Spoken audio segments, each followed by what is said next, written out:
Good old-fashioned post-production jamboree, huh?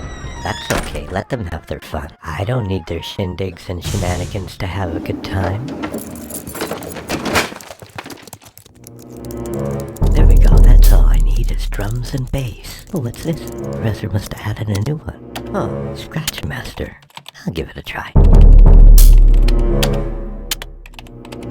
There we go, that's better. Okay, now just fit to screen. What's this? Another new option. Enter program or interact. Well, enter program and we're set. Wow, they're making these virtual microphones more realistic all the time. Testing. 1, 2. Professor, how do you do? Love the bandana. Hey, where did everybody go? And who are you? Well, Captain, I'm Obadiah, or as I've been tagged in this virtual gem simulator, the Scratch Master. Now, if you give me a minute, I just want to change the projection on the green screen. The little heart on the eyes. Huh, Scratch Master, you don't say. Oh, I get it. I must have died, and somehow this virtual reality simulator is being used as a portal into Abraham's bosom. They told me you were going to be a laugh a minute, but it hasn't been quite a minute yet. I can assure you, Captain, you're not dead. You are merely interacting with a virtual reality simulator while simultaneously daydreaming. Oh, now that makes perfect sense. I should have caught it at the beginning. You're Obadiah, right? Credited with the shortest book in the Old Testament. Long story short, when I sat down to write it, I wasn't thinking about a book or a movie. It was more like a memo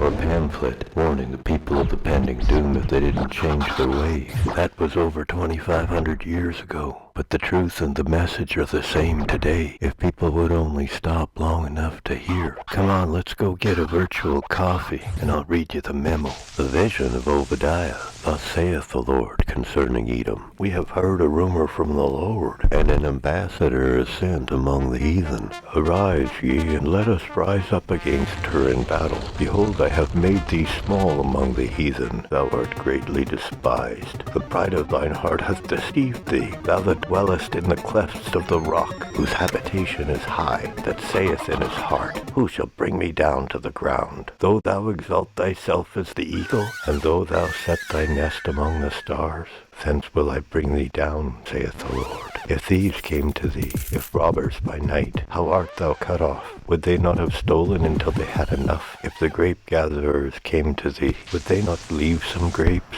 How are the things of Esau searched out? How are his hidden things sought up? All the men of thy confederacy have brought thee even to the border. The men that were at peace with thee have deceived thee, and prevailed against thee, that they eat thy bread and lay a wound under thee. There is none understanding him. Shall I not in that day, saith the Lord, even destroy the wise men out of Edom, and understanding out of the mount of Esau? And thy mighty men, O Teman, shall be dismayed, to the end that every one of the mount of Esau may be cut off by the slaughter. For thy violence against thy brother Jacob, shame shall cover thee, and thou shalt be cut off forever. In the day that thou stoodest on the other side, in the day that the strangers carried away captive his forces, and foreigners entered into his gates, and cast lots upon Jerusalem. Even thou wast as one of them. But thou shouldest not have looked on the day of thy brother in the day that he became a stranger. Neither shouldest thou have rejoiced over the children of Judah in the day of their destruction. Neither shouldest thou have spoken proudly in the day of distress.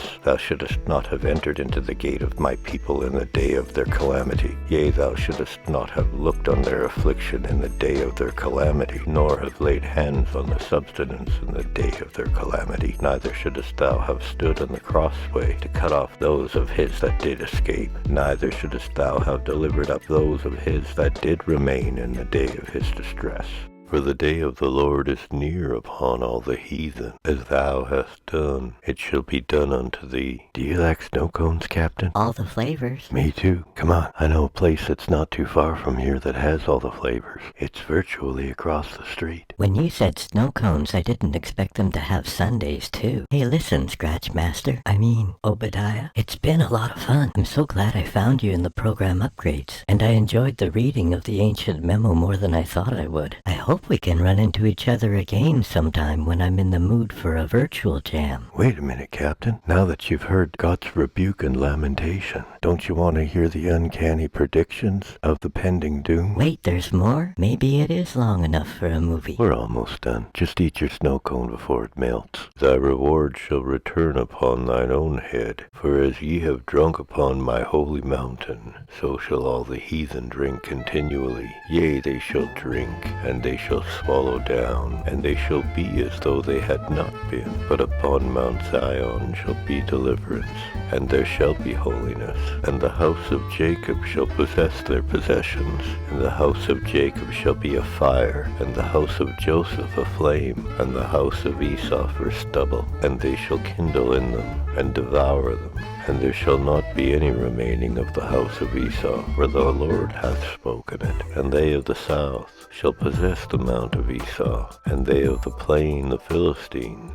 And they shall possess the fields of Ephraim, and the fields of Samaria. And Benjamin shall possess Gilead, and the captivity of this host of the children of Israel shall possess that of the Canaanites, even unto Zarephath. And the captivity of Jerusalem, which is in Sepharad, shall possess the cities of the south.